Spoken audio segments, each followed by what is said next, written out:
दुर्गा सप्तशती 10वां अध्याय। शुंभ वध।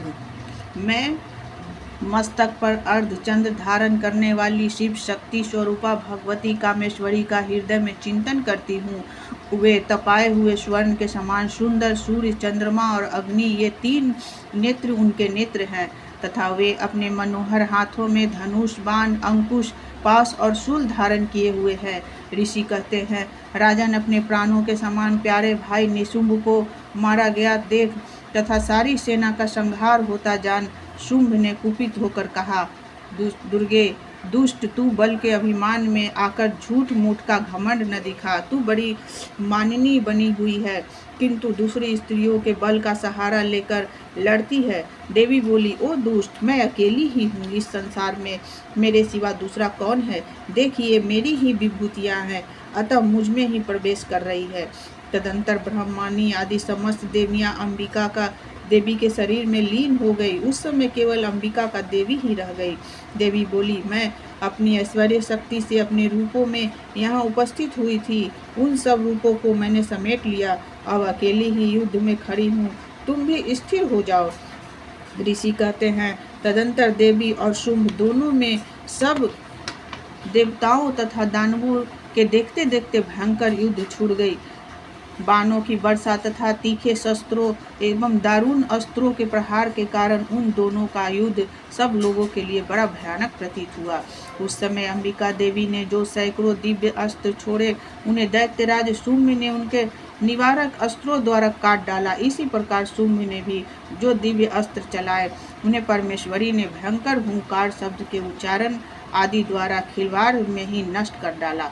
तब उस असुर ने सैकड़ों बाणों से देवी को आच्छादित कर दिया। यह देख क्रोध में भरी हुई उन देवी ने भी बाण मारकर उनका धनुष काट डाला। धनुष कट जाने पर फिर दैत्यराज ने शक्ति हाथ में ली, किंतु देवी ने चक्र से उसके हाथ की शक्ति को भी काट गिराया। तत्पश्चात दैत्यों के स्वामी शुंभ ने 100 चांद वाली चमकती हुई ढाल और तलवार हाथ में ले उस समय देवी पर धावा किया। उसके आते ही चंडिका ने अपने धनुष से छोड़े हुए तीखे बाणों द्वारा उसकी सूर्य किरणें के समान उज्जवल ढाल और तलवार को तुरंत काट दिया। फिर उस दैत्य के घोड़े और समाधि मारे गए। धनुष तो पहले ही कट चुका था, अब उसने अंबिका को मारने के लिए उद्धत हो भयंकर मृदुगर हाथ में लिया। उसे आते देख देवी ने अपने तीक्ष्ण बाणों से उसका मृदुगर भी काट डाला। इस पर भी वह असुर मुक्का तान कर बड़े वेग से देवी की ओर झपटा। उस दैत्यराज ने देवी की छाती में मुक्का मारा। तब उस देवी ने भी उसकी छाती में एक चाटा जड़ दिया। देवी का थप्पड़ खाकर दैत्यराज शुंभ पृथ्वी पर गिर पड़ा, किंतु पुनः साहस पूर्वतः उठकर खड़ा हो गया। वह उछला और देवी को ऊपर ले जाकर आकाश में खड़ा हो रह गया।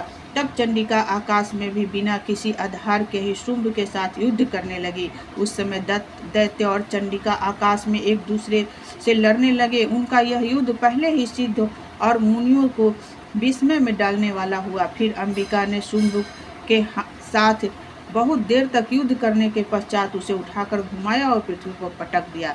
पटके जाने पर पृथ्वी पर आने के बाद वह दुष्टात्मा दैत्य पुनः चंडिका का वध करने के लिए उसकी ओर बड़े वेग से दौड़ा। तब समस्त दैत्यों ने राजा शुंभ को अपनी ओर आते देख देवी ने त्रिशूल से उसकी छाती छेद कर उसे पृथ्वी पर गिरा दिया। देवी के शूल की धार से घायल होने पर उसके प्राण पखेरु उड़ गए और वह समुद्रों, द्वीपों तथा पर्वतों सहित समूची पृथ्वी को कपाता हुआ भूमि पर गिर पड़ा।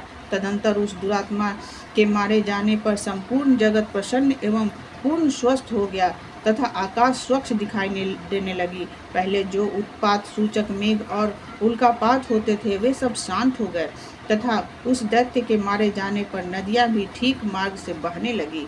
उस समय शुंभ की मृत्यु के बाद संपूर्ण देवताओं का हृदय हर्ष से भर गया और गंधर्व गण मधुर गीत गाने लगे। दूसरे गंधर्व बाजे बजाने लगे और अप्सराएं नाचने लगी। पवित्र वायु बहने लगी। सूर्य की प्रभा उत्तम हो गई।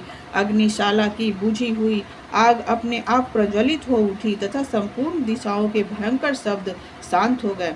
इस प्रकार मार्कंडेय महापुराण में सर्वानित मनवंतरी कथा के अंतर्गत देवी महात्म्य में शुंभ वध नामक 10वां अध्याय पूरा हुआ।